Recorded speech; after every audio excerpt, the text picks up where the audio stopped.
குரு காட்டக்கூடிய வழியில் போகிற நம்பிக்கை. குருவை மதிப்பது, ஆச்சாரியரை மதிப்பதுங்கிறது என்னங்கிறத காமிச்சவன் ராமன். ஒரு குரு இல்லாமல் மானுட வாழ்க்கை இல்லைங்கிறத ராமனும் காட்டினான், கண்ணனும் காட்டினான்.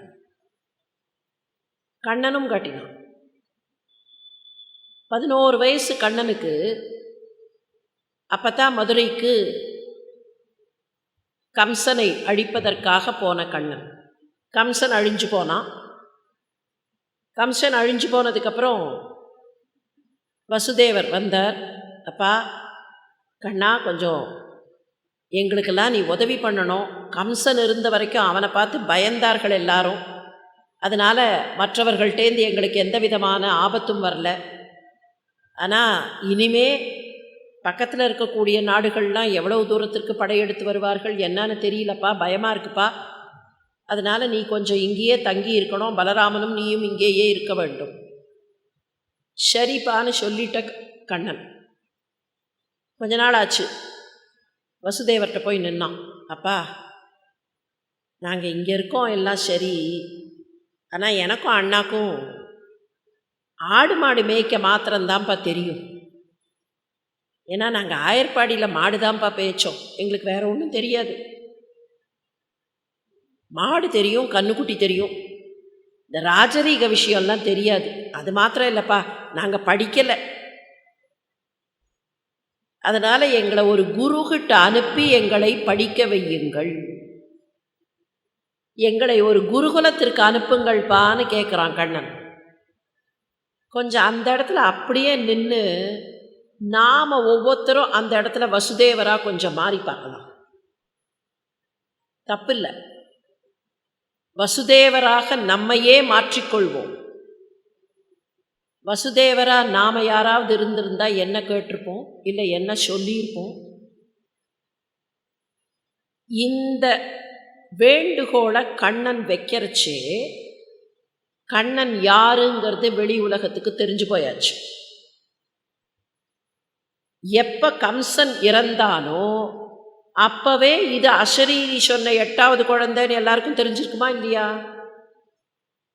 அந்த 8வது குழந்தை இந்த குழந்தை தான், தெய்வீக குழந்தை இந்த குழந்தை தான். இல்லைன்னா கம்சனை யாருமே தொட முடியாது. பக்கத்தில் போய் பக்கத்தில் நெருங்க முடியாத கம்சனை ஏறி உட்காந்து ஒரு குழந்தை அழிச்சிருக்கு, 11 வயசு பையன் அழிச்சிருக்கான்னு சொன்னால் இவன் தான் அந்த 8வது குழந்தைன்னு எல்லாருக்கும் தெரிஞ்சாச்சு. வசுதேவருடைய மகன்கிறதும் தெரிஞ்சாச்சு. இதெல்லாம் தெரிஞ்சதுக்கப்புறம் அப்பா எங்களை கொஞ்சம் குருகுலத்துக்கு அனுப்புங்கள் அப்படின்னா வசுதேவர் என்ன சொல்லியிருக்கணும்? சராசரியாக இருந்தால் என்ன சொல்லியிருக்கணும்? உனக்கு என்னத்துக்குப்பா குருகுலம்? நீ ஆனானப்பட்ட தெய்வம், உனக்கு தெரியாத விஷயமா? நீ போய் ஒரு பள்ளிக்கூடத்தில் தான் படிக்கணுமா? சொல்லியிருப்பாரா இல்லையா? நம்மில் யாராவது இருந்தால் அப்படித்தானே சொல்லியிருப்போம். இன்னைக்கு கூட எத்தனை பெற்றோர்கள் தங்களுடைய பிள்ளையை தவிர வேற யாரும் சரியானவர்கள் இல்லை அப்படின்னு நினைக்கிறார்கள். எத்தனை பெற்றோர்கள் என் பிள்ளை தான் பர்ஃபெக்ட்டு, சொல்லி கொடுக்குற வாத்தியார் மக்கு அப்படின்னு நினைப்பவர்கள் இருக்கிறார்களா இல்லையா? ஏதோ ஒரு விதத்தில் அது இழுக்கும், அந்த பாசம் இழுக்கும். அந்த மகன் சரியானவனா இல்லையாங்கிறது முக்கியம் இல்லை. என்னுடைய மகன், எனவே அவன் சரியானவன். அந்த மமகாரம் அங்கேயும் உட்காரும். அது இருக்கட்டும். வசுதேவர் ஸ்டேஜில் நாம் யாராவது இருந்திருந்தா கண்ணனுக்கு என்னத்துக்காக படிப்பு? கண்ணனுக்கு தெரியாத விஷயமா? நீ ஒரு 100 ஆசிரமம் நடத்தலாம். ஆசிரமத்தில் இருக்கிற குருவுக்கு நீ 100 பேருக்கு சொல்லித்தரலாம். உனக்கு என்னத்துக்குப்பா குரு? அப்படி தானே கேட்டிருப்பார்கள். வசுதேவர் சரி கண்ணா அனுப்பி வைக்கிறேன் அப்படின்னு சொல்லி வசுதேவரும் அனுப்புகிறார். வசுதேவர் அனுப்ப சாந்தீபனி ஆசிரமத்திற்கு போன கண்ணனும் பலராமனும் எவ்வளவு நாட்கள் அங்கே படித்தார்கள்ங்கிறது முக்கியம் இல்லை. சாந்தீபனி ஆசிரமத்தில் எப்படி இருந்தார்கள்ங்கிறதுக்கு ஒரு சாட்சி, பின்னால் துவாரகையில் இருக்கிறச்சே குச்சேலர் வருவர். அந்த குச்சேலர்கிட்ட கண்ணன் பேசுகிறான். குச்சேலரை ஊஞ்சலில் உட்கார வச்சு எத்தனை வருஷத்துக்கு அப்புறம் 35 வருஷம் இருக்குமா? குறைஞ்சபட்சம் நம்ம கணக்கில் ஒரு 35 வருஷமாவது இருக்கணும். 11 வயசு கண்ணனுக்கு. 11 வயசில் குருகுலத்துக்கு போய் அதை ஒரு 2-3 மாதத்தில் முடிச்சிட்டா கூட, அதுக்கப்புறம் எவ்வளோ வருஷம் கழிச்சு குச்சேலரை ஊஞ்சலில் உட்கார வச்சு கண்ணன் சொன்னான், குச்சேலா உனக்கு நினைவு இருக்கா? நம்ம 2 பேரும் சுள்ளி பொறுக்கிறதுக்காக ஒரு நாள் காட்டுக்கு போனமே, நினைவு இருக்கா? வசுதேவருடைய மகன் என்று தெரிந்தாலும் கூட அந்த பிள்ளையை சுள்ளி பொறுக்குவதற்கு சாந்தீபனி அனுப்பினார்னு சொன்னால் அந்த குருகுல கல்வி எப்படி இருந்திருக்க வேண்டும்? அங்கே எங்கேயாவது டிஸ்கிரிமினேஷன் இருக்கா? டிஸ்கிரிமினேஷன் அப்படின்னு சொல்கிறோமே, ஒரு இடத்துலையும் நமக்கு எப்படியெல்லாம் பாடங்கள், எப்படியெல்லாம் இந்த பண்பாடு இருந்திருக்கு, what kind of civilisational history. ராமனையும் கிருஷ்ணனையும் படித்தால் எத்தனை விஷயங்கள் கிடைக்கும். அதே மாதிரி தான் ராமன். நீங்கள் சொன்னால் எனக்கு அது வேதம், வேதத்திற்கு புறம்பாக இருந்தாலும் குருவே நீங்கள் சொன்னால் வேதம். அந்த குருவோட போனதை அவ்வளவு சந்தோஷமாக ஏற்றுக்கொண்ட ராமன். குருக்கிட்டேந்து பாடம் கேட்கணுங்கிற ஆசை ராமனுக்கு நிறையவே இருந்திருக்கு. ஒரு வசிஷ்டர், ஒரு விஸ்வாமித்ரர், அதோட நிறுத்தலை. காட்டுக்கு போனோன்னு அகஸ்தியரை தேடிட்டு போய் அகஸ்தியர்கிட்ட உபதேசம் வாங்கணும். அப்போ அகஸ்தியரும் தனக்கு குருவாக இருக்க வேண்டும். எத்தனை குருமார்கள் உண்டோ அந்த குருமார்களிடத்திலெல்லாம் உபதேசம் கேட்க வேண்டுங்கிற ஆசை, எவ்வளவு ஆசை ராமனுக்கு இருந்திருக்கும். அந்த அகஸ்தியரிடத்தில் உபதேசம் பெற்று, அப்படின்னா ஒரு மனிதன் எப்படியெல்லாம் வாழ வேண்டும். அதனால தான் மகாபெரிவா ராமனை பற்றி சொல்கிற நிறைய விஷயங்களில் ரொம்ப பாயிண்டடாக ஒரு விஷயத்தை சொன்னான். ராமன் என்றைக்குமே நான் சொல்கிறேன் என்று சொன்னதே இல்லை. இந்த பாரம்பரியத்தில் இந்த ரிஷிகள் இப்படி சொல்லி இருக்கிறார்கள், பெரியவர்கள் இப்படி சொல்லி இருக்கிறார்கள், இந்த வழியில் வாழ வேண்டும். It is a long legacy. நான் சொல்கிறேன், நான் ஸ்டார்ட் பண்ணுறேன், இல்லை. It is a long legacy. இந்த லெகசியில் இந்த நல்ல விஷயங்கள் எல்லாம் இருக்கின்றன. இந்த வழியில் வாழ வேண்டும், இந்த வழியில் வாழ வேண்டும் அப்படின்னு அந்த வழியை எடுத்து அந்த வழியை போட்டதுனால தான் ராமாயணம்னே சொல்கிறோம். 14 ஆண்டுகள் கானகத்தில் கஷ்டப்பட்டு வாழ்ந்து, கல்லில் முள்ளில் நடந்து, போர்க்களத்தில் மாத்திரம் ராமனுக்கு எவ்வளோ கஷ்டங்கள் இருக்கு. போர்க்களத்தில் ராமனுக்கு தேர் கூட கிடையாது. ராவணன் தேரில் வருவான். முதல் நாள் சண்டைக்கு வரைச்சே ராவணன் தேரில் வந்துட்டான். அந்த காலத்து யுத்த தர்மம் எப்படின்னு சொன்னால், தேரில் இருக்கிறவங்கிட்ட தான் சண்டை போடணும். யானை மேலே இருக்கிறவன்ட்டு தான் சண்டை போடணும். நீங்கள் மாற்றிலாம் சண்டை போடக்கூடாது. யானை மேலே இருக்கிறவன் கீழே இருக்கிற காலாட்படை வீரனை பார்த்து சண்டை போடக்கூடாது. ஏன் அப்படி சண்டை போடக்கூடாதுன்னா, அவனுக்கு அட்வான்டேஜ் இருக்கும், ஹைட் இருக்குது, கீழே என்ன நடக்கிறதுன்னு தெரியும். கீழே நிற்கிறவன் இப்படி நிமிர்ந்து பார்த்தா கூட யானையை பார்க்க முடியாது, யானையவே பார்க்க முடியாது. அப்புறம் யானை மேலே இருக்கிறவனை எப்படி பார்க்கறது? தேரில் இருக்கிறவங்கிட்ட தான் சண்டை போடணும். ராமனுக்கு தேர் இல்லை. ஆஞ்சநேயர் வந்து நின்றார். ராமா, நீ தோளில் ஏறிக்கோ. ஒரு தோளில் ராமன், ஒரு தோளில் லக்ஷ்மணனை வைத்து அந்த ஹைட் அட்வான்டேஜை கொண்டு வந்தார் ஆஞ்சநேயர். அதனால தான் கோவில்களில் இன்றைக்கும் அனுமந்த வாகனம்னு பார்க்குறமே. எப்போ அனுமந்தர் வாகனமாக வந்தார்? அனுமந்தர் சிறிய திருவடினே பேர் அவருக்கு. வைஷ்ணவ பரிபாஷையில் சிறிய திருவடி. அந்த ராமனுடைய காலை எப்போதும் தாங்கிக் கொள்ள வேண்டும் என்று ஆசைப்படக்கூடியவர். அந்த அட்வான்டேஜை கொண்டு வந்து கொடுத்தது ஆஞ்சநேயர் தான். எதிரியாக இருந்தாலும் அந்த எதிரியில் நன்மை இருந்தால் அந்த நன்மையை அரவணைத்து கொள்ள வேண்டுங்கிற எண்ணம் ராமனுக்கு உண்டு.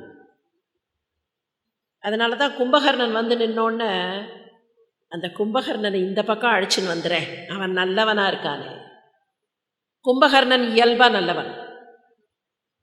ராமாயணத்தில் நிறைய விஷயங்கள் உண்டு. Not only from Rama but from entire Ramayana. ராவணனை முதல்ல கண்டிச்சவன் கும்பகர்ணன் தான். முதல்ல கண்டிச்சவன் அவன் தான். இந்த குரங்கு வந்துதா இல்லையா, குரங்கு வந்து நெருப்பு வச்சுட்டு போச்சு. நெருப்பு வச்சுட்டு போச்சுன்னொன்னே அடுத்த நாள் பெரிய மந்திராலோசனை. அந்த மந்திராலோசனையில் கும்பகர்ணன் முழிச்சுட்டு இருக்கான். அவனும் வந்து உக்காந்தான். எல்லாரும் அப்படி பேசினார்கள். ஏன் குரங்கு வந்தது, ஏன் குரங்கு வந்ததுன்னா, ஒன்றுமில்லை, ஒரு பெண்ணை கொண்டு வந்து இவன் வச்சுருக்கான். ஓ அப்படியா, ஒரு பெண்ணை கொண்டு வந்து இங்கே வச்சுருக்கானா? எங்கே வச்சுருக்கான்? அசோகவனத்தில் வச்சுருக்கான். யாரவ? இந்த மாதிரி ராமன்னு ஒருத்தனுடைய மனைவி. எல்லாத்தையும் கேட்டுண்டான் கும்பகர்ணன். ராவணனை பார்த்து பேச ஆரம்பித்தான். நாம் யாருன்னு தெரியுமாண்ணா அவனுக்கு? நாம் என்ன குலம்னு மறந்து போயிட்டியா? நாம் புலத்தியன் மரபு, ஆனானப்பட்ட புலஸ்தியருடைய பேர குழந்தைகள். நாம் புலஸ்தியன் மரபுக்கு இருக்க வேண்டிய ஒரு கௌரவம் இன்னொருவன் மனைவியை தூக்கி கொண்டு வருவதில் இருக்கு. நல்ல வேலை பண்ணியிருக்க. நம்முடைய மரபுக்கு இருக்கிற ஆனர், நம்ம மரபுக்கு இருக்கக்கூடிய கௌரவம் நீ பண்ணின இந்த செயலால் கெட்டுப்போச்சு. என்ன நியாயம் இதுன்னு முதல்ல கேள்வி கேட்டவன் அவன் தான். அதுக்கப்புறம் அவன் தூங்க போயிட்டான்.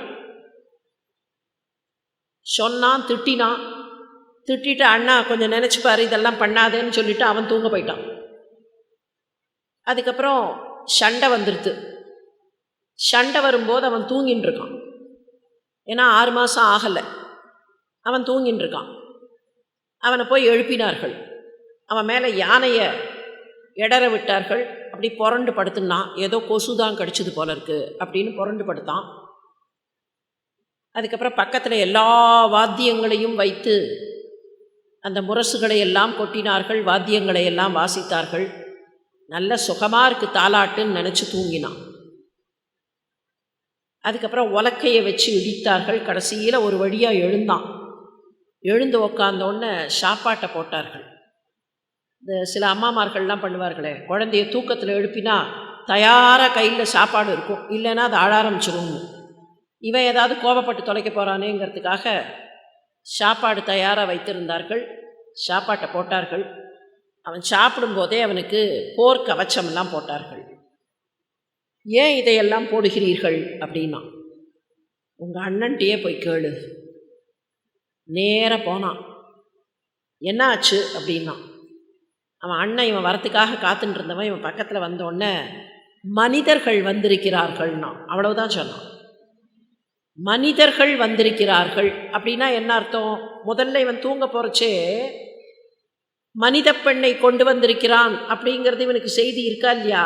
மனிதர்கள் வந்திருக்கிறார்கள்னு சொன்னோன்னு கேட்டான்.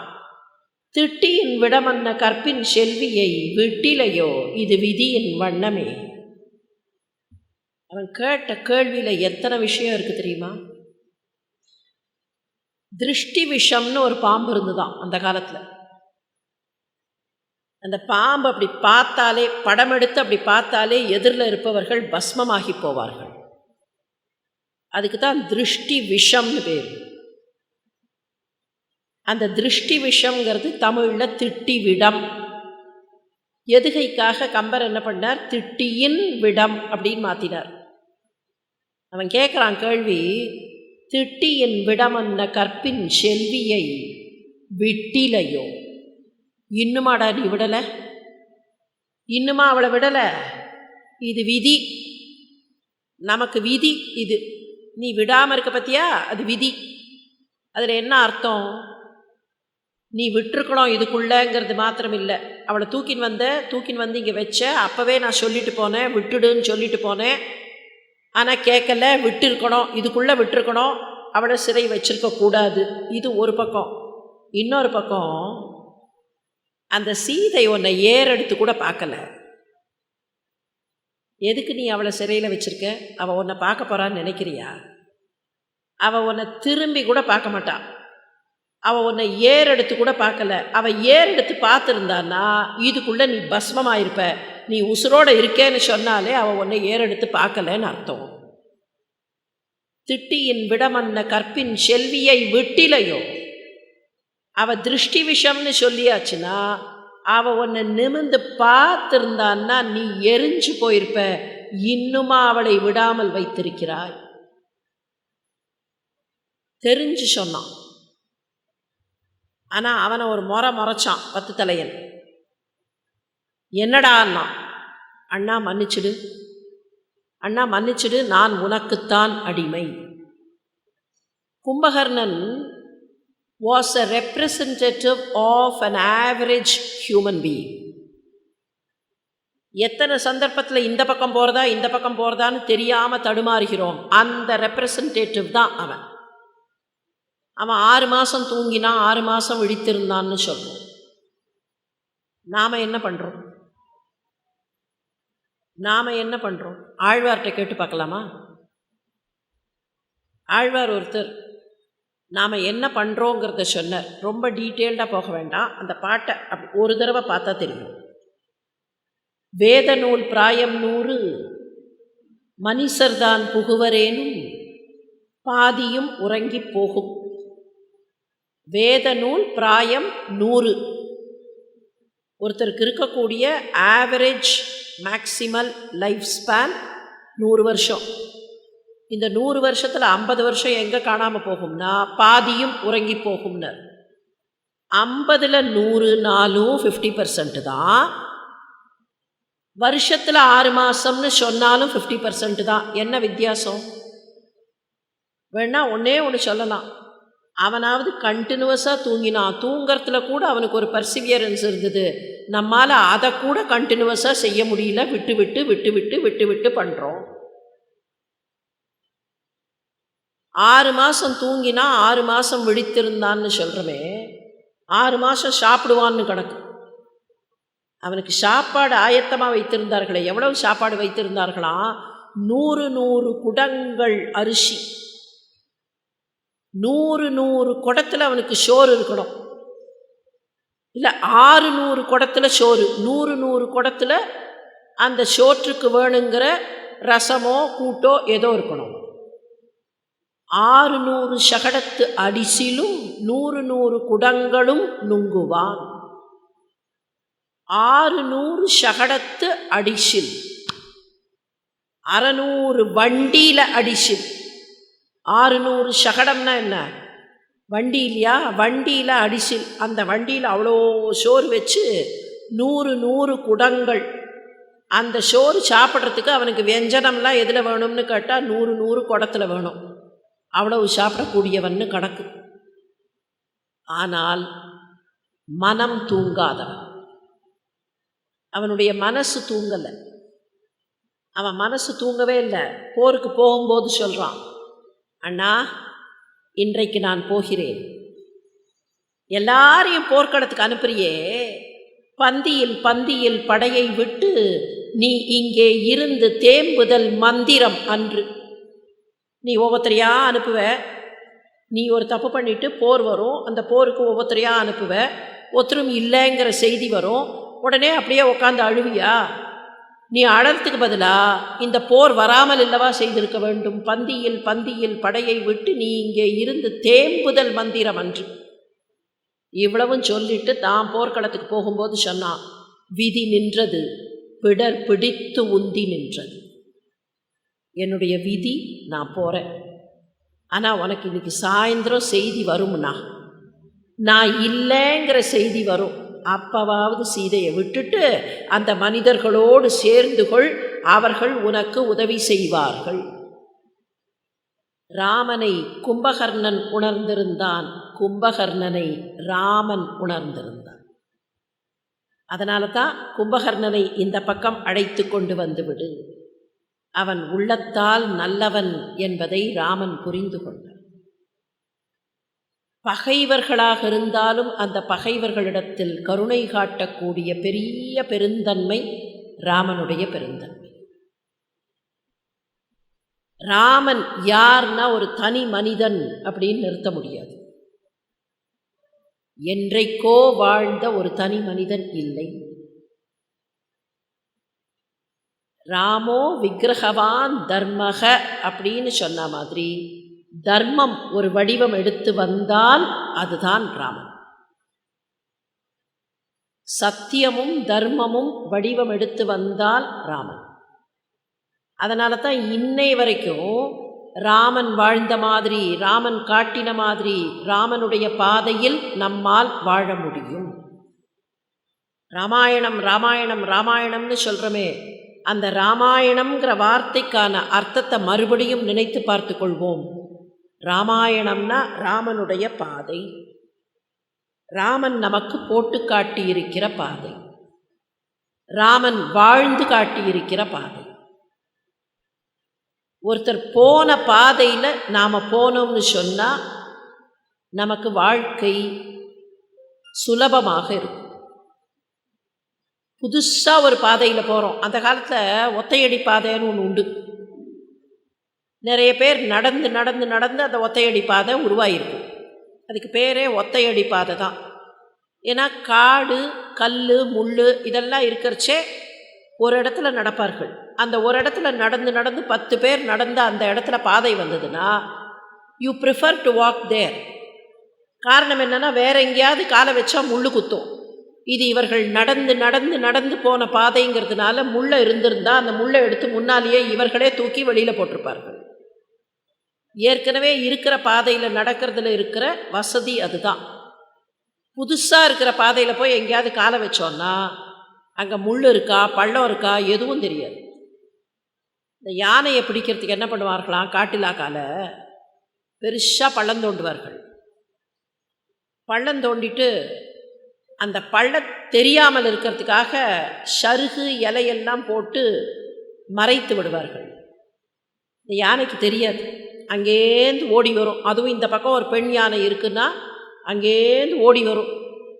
ஓடி வர வேகத்தில் அந்த பள்ளத்தில் பொத்துன்னு விடும். அந்த யானையை பிடித்து விடுவார்கள். சில சமயத்தில் பெரிய காட்டு விலங்குகளை பிடிக்கிறதுக்கும் அதுதான் வழி. இப்போ கூட இந்த நகரத்துக்குள்ளே வந்துடுத்து, ஊருக்குள்ளே வந்துடுத்து, டவுனுக்குள்ளே வந்துடுத்து, புலி சிங்கம்லாம் வந்துடுத்து அப்படின்னா அந்த புலி சிங்கத்தெல்லாம் எப்படி பிடிக்கிறது? அதை பிடிக்கிறதுக்கு அதுதான் வழி. ஒன்று பள்ளம் தோண்டி அதில் அந்த வலையை விரிச்சிருப்பார்கள், தெரியாமல் வந்து அந்த பள்ளத்தில் விடும். இல்லைன்னா இப்போ கொஞ்சம் மாடர்னைஸ் பண்ணி இப்போ கொஞ்சம் டெக்னாலஜி வந்ததுனால அதற்கு மயக்க மருந்தை செலுத்துவதற்கு சில வழிகளை கண்டுபிடித்து அதை மயங்க செய்து பிடிக்கிறார்கள்.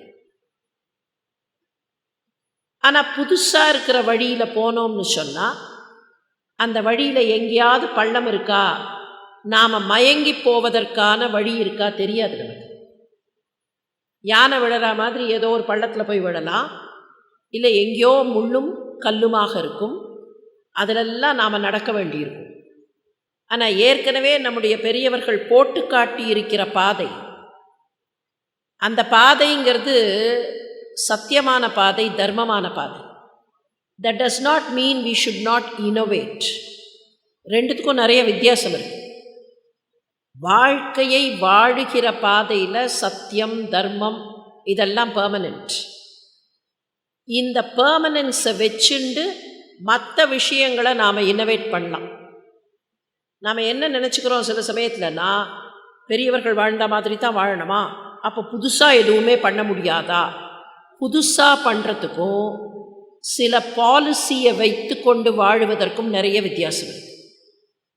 என்னைக்காக இருந்தாலும் உண்மையாக இருக்க வேண்டும், என்னைக்காக இருந்தாலும் சத்தியமாக இருக்க வேண்டும், என்னைக்காக இருந்தாலும் அடுத்தவர்களுக்கு தீங்கு பண்ணக்கூடாது. இது மாறப்போகிறது இல்லையே. அடுத்தவர்களுக்கு தீங்கு பண்ணக்கூடாதுங்கிறது மாறப்போகிறதே இல்லை.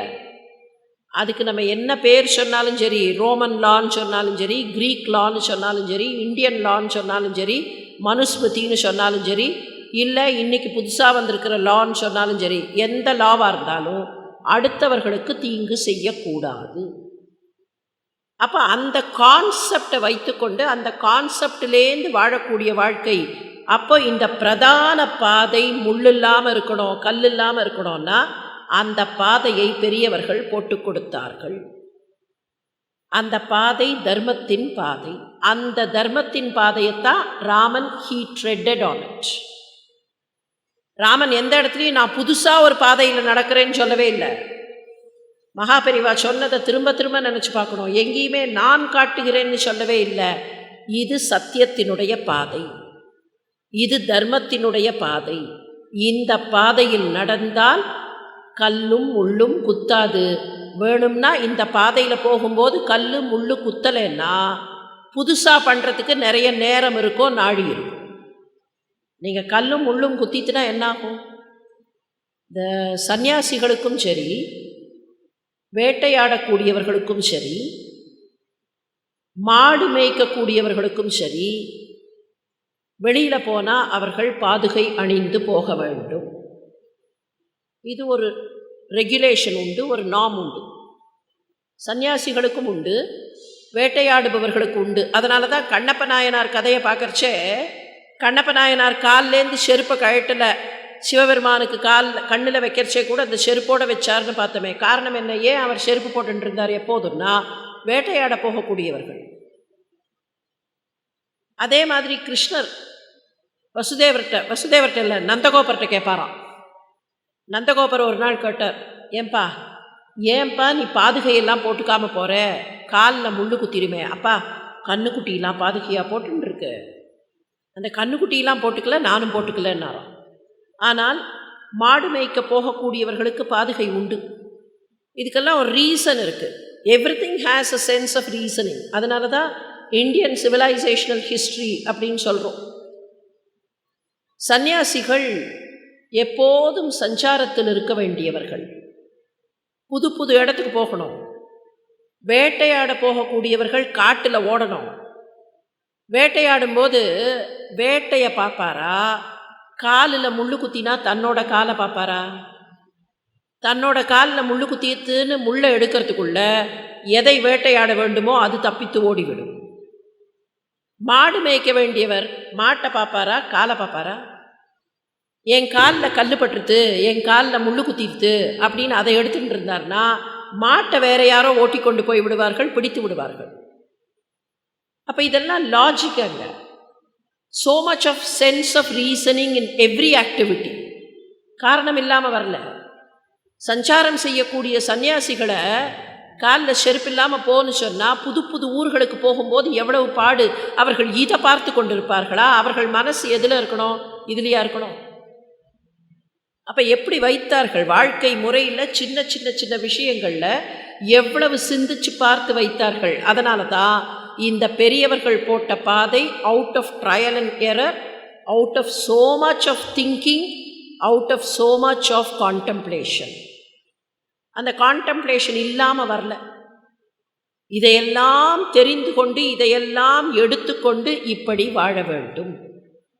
இதுக்கு உள்ளுக்குள்ளே நீங்கள் எவ்வளவு வேண்டுமானாலும் யூ வாண்ட் டு இனோவேட் பண்ணலாம். புதுசாக நான் பண்ண வேண்டாமா? இல்லை, புதுசாக பண்ணலாம். ஆனால் கான்செப்ட் வைஸ் சில விஷயங்கள் மாறாது. எல்லோரும் உண்மையாக இருக்க வேண்டும், எல்லோரும் உண்மையை பேச வேண்டும், எல்லோரும் தர்மத்தின் வழியில் இருக்க வேண்டும். அது மாறவே மாறாது. மகாஸ்வாமி எவ்வளவு அழகாக அதை துல்லியமாக எடுத்து காமிச்சார். எந்த இடத்துலையாவது ராமன் நான் சொன்ன மாதிரி, நான் காட்டுகிற மாதிரி, நான் வாழ்கிற மாதிரின்னு சொல்லியிருக்கானா? இல்லவே இல்லை. எங்களுடைய பெரியவர்கள் சொன்ன மாதிரி, எங்களுடைய பெரியவர்கள் எப்படியெல்லாம் வாழ வேண்டும் என்று காட்டினார்களோ அப்படி. அப்போ அவர்களுடைய எக்ஸ்பீரியன்ஸும் சேர்த்து, பெரியவர்கள் கொடுக்கிற எக்ஸ்பீரியன்ஸ் அதுதானே பெரிய பொக்கிஷம். ஒன்றுமில்லை, கம்பராமாயணத்தை பற்றி, கம்பரை பற்றி கண்ணதாசன் ஒரு கவிதை எழுதினார். ரொம்ப அழகான கவிதை, ரொம்ப simple words. As customary of Kannadasan, ரொம்ப சிம்பிள் வேர்ட்ஸ்.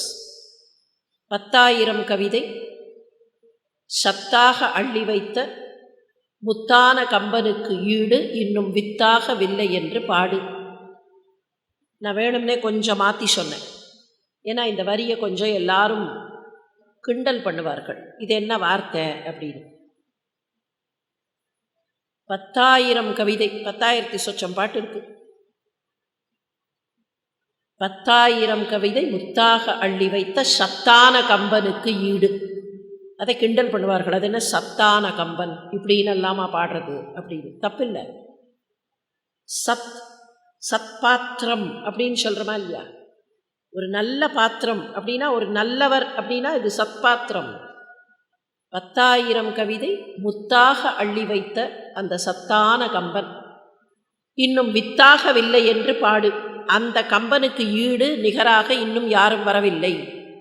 இப்படி சொல்லிகிட்டே இந்த கம்பனுடைய கவிதை எப்படி அப்படிங்கிறதுக்காக சொல்லுவார். அதில் தான் அந்த வரி வரும். 4-5 அண்ணனோடு தம்பியர்கள் 4-5 அண்ணன் தம்பிகள் 4ஆக இருந்து 5ஆக ஆகி 6ஆகி 7ஆக ஆனார்கள் அப்படிங்கிறதெல்லாம் அதில் தான் வரும். இப்படி சொல்லிகிட்டே கடைசியில் ஒன்று சொல்லுவார்.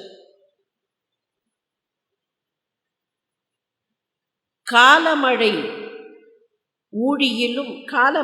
ஆழியிலும் காற்றுமழை ஊழியிலும் சாகாது கம்பன் அவன் பாட்டு. காலமழை ஆழியிலும் காற்றுமழை ஊழியிலும் சாகாது கம்பன் அவன் பாட்டு. காலம் எவ்வளவு மாறினாலும், காற்று மழை ஊழி பிரளய காலம் வந்தாலும் சாகாது கம்பன் அவன் பாட்டு. அது தலைமுறைக்கு எழுதி வைத்த சீட்டு. அது தலைமுறைகளுக்கு சொத்து எழுதி வைத்து விட்டு போனாரே, அந்த சொத்துன்னு.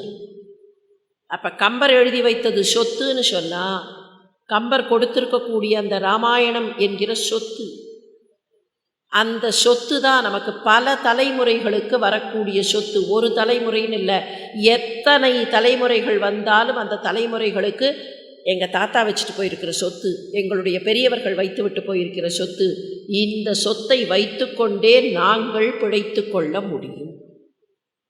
எத்தனை காலமானாலும் நாங்கள் இந்த சொத்தை வைத்து பிழைத்து கொள்ள முடியும். அப்படித்தானே சொல்கிறோம். 7 தலைமுறைக்கு எங்கள் தாத்தா வச்சுட்டு போயிருக்கார்.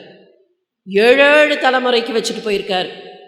ராமாயணம்ங்கிற சொத்து வால்மீகியும் கம்பரும் துளசிதாசரும் கிருத்திவாசனும் எழுத்தச்சனும் ஏகநாதரும் விமலசூரியும் இன்னும் எத்தனையோ பேர் நமக்கு கொடுத்திருக்கக்கூடிய மிகப்பெரிய சொத்து. இந்த சொத்து எடுக்க எடுக்க எடுக்க குறையாது, அள்ள அள்ள குறையாது. எவ்வளவு எடுத்தாலும் இந்த சொத்தில் எத்தனை தலைமுறை வந்தாலும் தொட்டு தொட்டு தொட்டு தொட்டு எடுத்து எடுத்து வாழுவதற்கு ஏராளமான புதையல்கள் உண்டு. அந்த புதையல்களையெல்லாம் எவ்வளவு நம்மால் எடுக்க முடிகிறதோ, அவ்வளோ பெரிய மலையை கொடுத்தா அந்த மலையிலேருந்து எவ்வளோ ஒரு சின்ன துண்டு, எங்கேயோ ஒரு இடத்துக்கு போகிறோன்னு வச்சுப்போம், ஒரு பிக்னிக் போகிறோம், இல்லை ஒரு டூர் எங்கேயோ போகிறோம், ரொம்ப முக்கியமான ஒரு இடத்துக்கு போனால் என்ன பண்ணுவோம்? அங்கேருந்து கொஞ்சம் அந்த மண் கல் ஒரு சின்ன மூட்டை கட்டி எடுத்துகிட்டு நம்மால் முடிஞ்சது அப்படின்னு கொண்டு வந்து வச்சுப்போமா இல்லையா? மொத்தமாக அந்த கோவர்தனகிரியை கொண்டு வரணும்னு ஆசை. கண்ணனால் தூக்க முடியும், நம்மால் தூக்க முடியாது. அப்போது ஒரு சின்ன கல் தானே கொண்டு வரும். அயோத்திக்கு போனால் கொஞ்சம் மண்ணை கட்டி எடுத்துன்னு வரலாம் அப்படின்னு தோணுமா இல்லையா? அந்த மாதிரி அந்த ராமாயணம்ங்கிற மிகப்பெரிய மலையிலிருந்து நம்மால் முடிந்த சின்ன சின்ன சின்ன கற்களை இந்த 10 நாட்களும் எடுத்து பார்த்திருக்கிறோம். அவரவர்கள் வீடுகளில் இந்த கற்களை எல்லாம் புதையல்களாக அவரவர்களுடைய இல்லங்களில், மன இல்லங்களில் புதையல்களாக வைத்து கொண்டால் அந்த இராமாயண புதையல்கள் காலந்தோறும் துணை இருக்கும் என்பதை சொல்லி, ராமபிரானுடைய பேர் அருள் எல்லோருக்கும் எப்போதும் கிடைக்க வேண்டும். இப்படி ஒரு அற்புதமான வாய்ப்பை,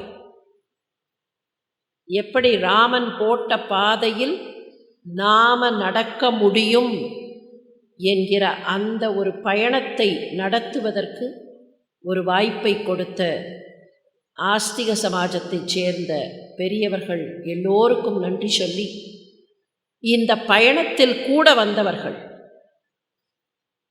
ராமன் நடந்தபோது எப்படி எல்லாரும் சேர்ந்து கொண்டார்களோ அப்படி இந்த இராமாயண பயணத்தில் உடன் வந்த எல்லா நல்ல உள்ளங்களுக்கும் நன்றி பாராட்டி, ராமனுடைய அருளை மீண்டும் வேண்டி நிறைவு செய்கிறேன். வணக்கம், நன்றி.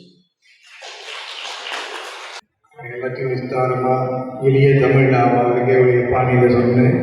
நம்மளெல்லாம் வந்து இதில் என்ன இதுனாக்க இன்றைக்கி வந்து இப்போ 10 நாளும் அந்த நான் சொன்னதை நம்ம திருப்பி கேட்க முடியாது. யூடியூப்பில் விஜயன் அவர்கள் வந்து அதை போட்டிருக்கார். ஸோ அதில் குறிப்பாக சொல்ல போனோம்னா அந்த திருப்புகழில் எப்படி அருணகிரிநாதர் அனுபவிக்கிறாருங்கிறது ரொம்ப பேர் அதை எடுத்து சொல்கிறது இல்லை. திருப்புகழில் சொல்கிறாங்கன்னா முருகர் பாட்டு நினச்சிக்கிறார். அதில் எப்படி ராமரை கொண்டு வரார், ராமாயணத்தை எப்படி கொண்டு வர்றாருன்னு ரொம்ப அழகாக ஒரு 3 பாட்டில் போட்டிருக்கார். அதெல்லாம் எடுத்து சொல்லி இந்த மாதிரி பண்ணுறதுல சுதா சுஜயன் அவர்களுக்கு ரொம்ப நன்றி சொல்லுவேன்.